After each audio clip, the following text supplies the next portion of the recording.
জামালপুরের বকশীগঞ্জে বাট্টাজোর ইউনিয়ন বিএনপির উদ্যোগে এক বর্ণাঢ্য কর্মী সমাবেশ অনুষ্ঠিত হয়েছে। মোহাম্মদ গোলাম মোস্তফার জামালপুর বকশীগঞ্জ প্রতিনিধির পাঠানো তথ্য ও ভিডিও চিত্রে বিস্তারিত। সমাবেশে সভাপতিত্ব করেন ৩ নং ওয়ার্ড বিএনপির সভাপতি মোহাম্মদ খোকন মণ্ডল। প্রধান অতিথি ছিলেন বকশীগঞ্জ উপজেলা বিএনপির সহসভাপতি ও বাট্টাজোর ইউনিয়ন বিএনপির সভাপতি আলহাজ মোহাম্মদ আক্তার হোসেন মাস্টার। প্রধান বক্তা ছিলেন উপজেলা বিএনপির সহসভাপতি মোহাম্মদ মোতালেব সরকার।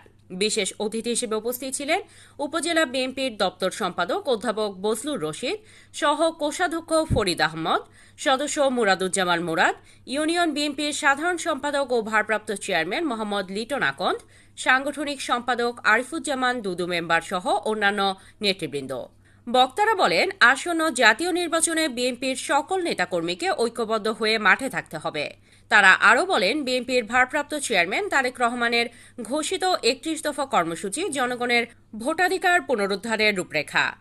প্রধান বক্তার বক্তব্যে মোতালেব সরকার বলেন, বিগত ফ্যাসিস্ট সরকারের আমলে আমরা হামলা মামলার শিকার হয়েছি।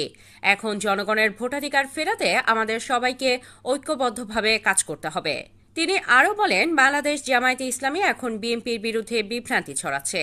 আমরা বলি, রাজনীতি করার অধিকার আপনাদের আছে, কিন্তু বিভ্রান্তি নয়, জনগণ তা প্রতিহত করবে।